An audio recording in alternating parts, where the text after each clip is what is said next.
On October 13th, 1996, a man from Hampstead, Maryland, named Victor found a very strange and shocking letter that apparently been written by his wife, Sharon Lopatka. It was in her handwriting and it said, "If you can't find my body, don't worry. Know that I'm happy and I'm at peace." It also said that she would not be returning home and asked that he not look for her.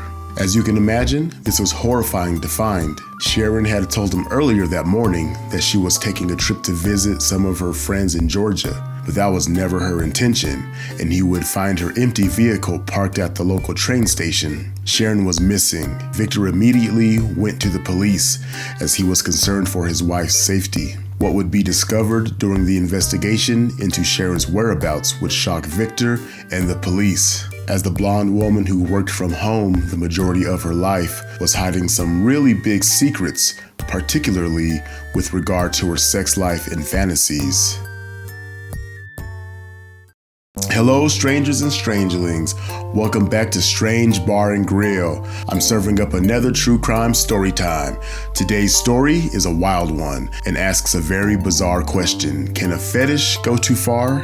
And at what point does your own satisfaction become selfish and destructive? You'll definitely want to stick around for this one. So pull up a chair.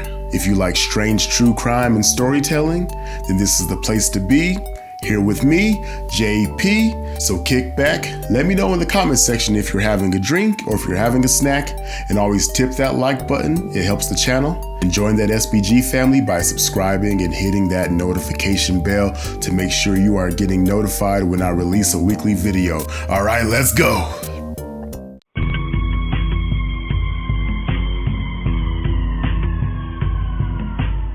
Now, before we can truly understand what happened to Sharon, we got to ask the question, who was Sharon Lopatka? Sharon Lopatka was born into a very strict Orthodox Jewish family in Baltimore, Maryland. There were a lot of rules to follow and a lot of restrictions with regard to what she could and could not do, especially, being a female. They spent a lot of time at the synagogue, and it was very much expected that Sharon would grow up to marry a nice Orthodox Jewish man that her parents approved of. This was not to be, and in fact, in 1991, Sharon would meet and marry a man named Victor, who was a Catholic construction worker. Her parents most certainly did not approve of this union, but it was a way for Sharon to break away from her strict family. After their wedding, the pair relocated to Hampstead, Maryland, where they lived in a ranch-style one-story home at the end of a cul-de-sac. And according to neighbors, they were very private and were very rarely seen around the neighborhood. In particular, Sharon was hardly ever seen, and several neighbors would later say that they had no idea that she even lived there. Though Victor would sometimes be spotted, jogging around the area with the couple's black lab or riding his bike. The couple had no children, and Sharon, not really the type to hold down the typical job. She was very handy with a computer and very resourceful with finding ways to earn additional money for the family. One of the first gigs she started was in 1995 when she began contract work creating online advertisements for businesses. She would basically create these banners, these buttons, and like websites that would all redirect internet traffic to various businesses. And she would get a cut of that money. And if you really think about it, she was really ahead of, her time, ahead of the trend for this type of work, these type of work from home positions that many people do nowadays. And with this type of work, you can imagine Sharon spent a ton of time online and on her computer because her job, and in her spare time, she began to explore some of the darker corners of the web. She would spend a lot of time on pornographic websites, chat rooms, message boards that were geared towards people with very, very specific fetishes, including bondage, feet fetishes, and to the extreme, necrophilia. She would spend hours and hours looking at photos, reading posts, and messaging back and forth with people, and she was really, really just into it. She would use fake names or pseudonyms and pictures she found online to create these different online personas. And these sites that would allow her to enter these worlds anonymously and get off on anything and everything they had to offer. And at one point, She solicited one form looking for someone who would force feed her until she met her goal weight of 480 pounds. She was even willing to move to where they were so that they could feed her and keep feeding her until she just weighed almost 500 pounds. This was all just a part of one of her fantasies that she had. And that's just one fantasy. There would be several others. One alias that she used frequently was this name of Nancy Carlson, who was a 300-pound strict dominatrix and disciplinarian. Under this name, she would solicit sales on the message boards looking for men who wanted to buy her dirty underwear, which again, fair enough. If there's a market for it and no one's getting hurt, do what you got to do, get your hustle on. Like, it's a little wild to me, but whatever. Hey, make that bread. She also offered to create custom 30-minute videos in which she would just do it just about like anything you ask her, she'll do it, and you pay her $100 and you got you a custom video.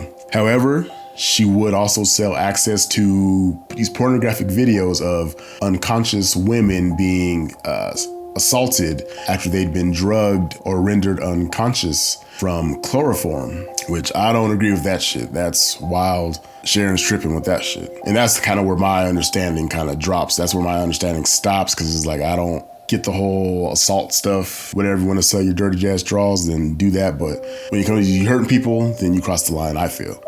But now that Sharon was missing and her husband had found that strange note, police were taking a very close look at her computer and her internet history to see if they could find any clues as to what may have happened to her. This is when they found all of these fetish websites, along with over 50 posts written by Sharon under this name, Nancy Carlson, talking about her risky sexual fantasies and desires and these different role-playing things she was into. She garnered a lot of attention on these sites from people who had the same sort of fantasies, and I can only imagine what kind of people would be interested in connecting with someone who had such dark fantasies, someone who's sharing these assault videos of unconscious women. Like, you can imagine the type of people she was attracting here. But not everyone liked what Sharon was putting out there, though. In fact, a sex workers' rights activist named Tanith, who was an active member on these same sites, was really worried about the kinds of things Sharon was posting. Tanith became so concerned with Sharon's posts that she actually messaged Sharon and asked her to stop making these posts. But Sharon replied, "I want the real thing. I did not ask for you preaching to me." But of course, this kind of attention caught the attention of the police, who were now looking for her after the bizarre letter to her husband was found. And they dug a little further. They would discover nearly 900 emails between Sharon and a man named Robert Frederick Glass, a 45-year-old computer analyst from Lenore, North Carolina. The emails were incredibly graphic and violent in nature. Sharon talked about how she wanted him to fulfill these dark, twisted fantasies with her. Basically things she could never ask of her husband, Victor, and Glass agreed, going into great detail about how he would give her what she needed and desired. The pair chatted for about a month and a half, while Sharon's husband, Victor, was none the wiser. He had no clue this was going on right under his nose. But eventually, Sharon and Robert decided they would meet up in real time to make their fantasies come true. So Sharon decided that she would make that 400-mile trip to North Carolina where Glass lived, and they would carry out their plan. All of the answers to the police's questions were right in front of them, contained in those graphic emails. It would be discovered that Sharon had met up with a man in New Jersey prior to this with the same sort of plan. However, this man could not satisfy Sharon's hunger, and they just called things off. But this time, in this meeting with Glass, everything would be different. So on October 13th, 1996, Sharon Lopatka would travel to North Carolina to meet this new man, only leaving behind an ominous note for her husband to find. At first, the police weren't really sure how to handle the information that they had uncovered. Think about it for a minute. So yes, the note is a little scary. Yes, Sharon's car was found abandoned. Yes, there were disturbing emails going into details about a strange role-playing fetish with some men that she met on the internet. And yes, it appears that she was actually going to meet this man who agreed to meet her needs and twisted desires. And on the flip side, Sharon is also an adult woman who has left on her own free will to meet up and basically cheat on her husband with a strange man who says he can take care of all her needs. Still, on the chance that Sharon is, in some type of very real danger, the Maryland police connect with the police in North Carolina, and they decided to, monitor Glass's trailer over the next few days just to see what they see. They're pretty much expecting to see, Sharon at the trailer, alive and well, carrying out this affair and fantasy with this strange man. But they watch for several days and Sharon is nowhere to be seen. And she also has not reached out to her husband or any of her friends or her family. And they decided, you know what? It's time to knock on the door and let's ask some questions.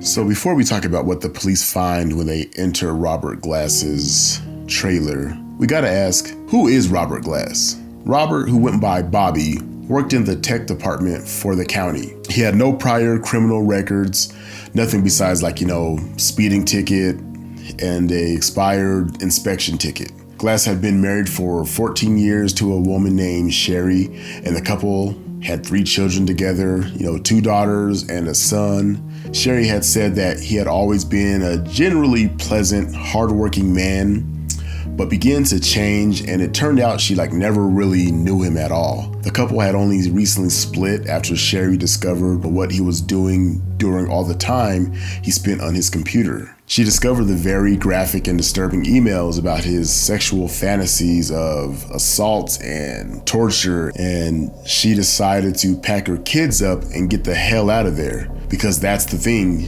Sharon also shared these dark, twisted fantasies. She wanted to be tortured, and she wanted to be tortured to death, actually, literally tortured and then murdered by someone for sexual gratification. She had no intention of coming back home. She had no intention of being alive. She didn't want her husband to worry about her, and she didn't want him to come looking for her. Sharon and Robert were discussing the torture and murder of Sharon. This was her fantasy. On October 25th, investigators were able to get a search warrant for Glass's trailer and his property. They knocked on his door several times to serve him the warrant, but he was at work, so they just went ahead anyway. They found the trailer completely littered with garbage and dirt. It was obvious that he had let the place go when his wife and kids moved out.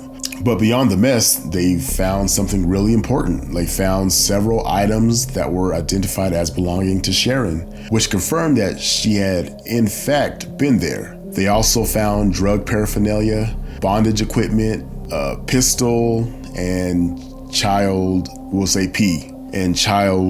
P magazines. So YouTube doesn't flag this video, we'll say that. As well as his computer. Disturbing, but no sign of Sharon anywhere. Police would search for several days, but would fail to find Sharon in the home. That was until, one officer pointed out a fresh mound of soil that was approximately 75 feet away from the trailer. They dug it up and found Sharon's decomposing body in the shallow grave. It was actually quite strange that Glass had buried her body in such a visible spot.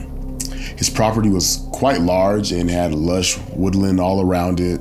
Police would later say if he had buried it deeper in the forest, they likely would have never found her. Glass was arrested at work and initially charged with first-degree murder. This charge would be lessened to manslaughter after hearing everything that Glass had to say.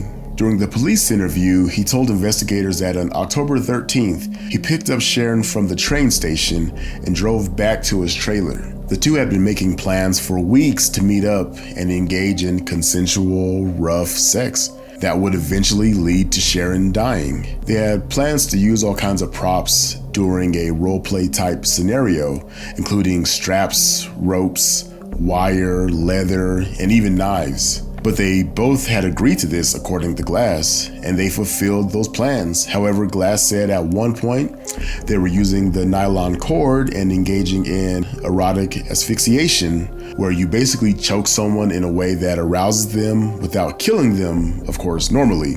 But in this case, Glass kept tightening up the nylon cord, the nylon rope, and killed Sharon. But according to Glass and according to the emails and according to everything the police found, this is what she wanted. This was her sexual desire.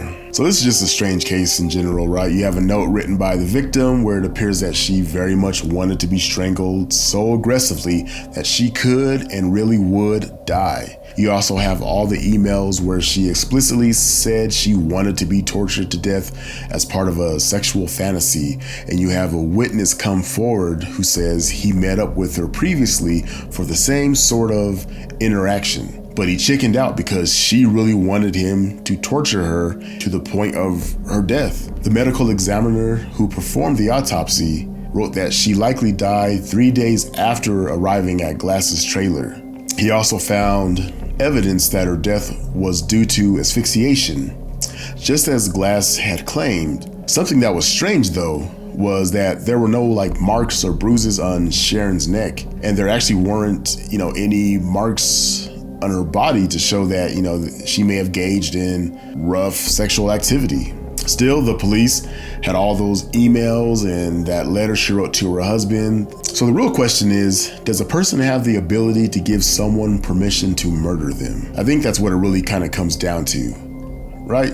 What do you guys think? Let me know in the comment section. But Glass was initially charged with first-degree murder, but that would be dropped to voluntary manslaughter.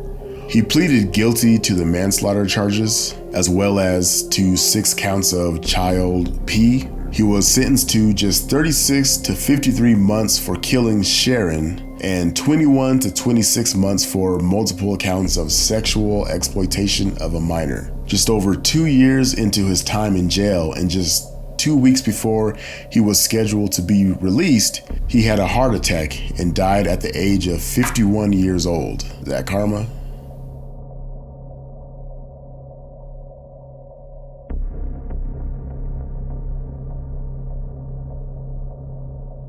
Alright guys, that's going to be it for today. If you guys like the story, if you guys like the channel, please leave a like. It'll help support my channel. Subscribe, it'll help support my channel. And again, hit that notification bell because I do release weekly. Alright guys, be safe, be good.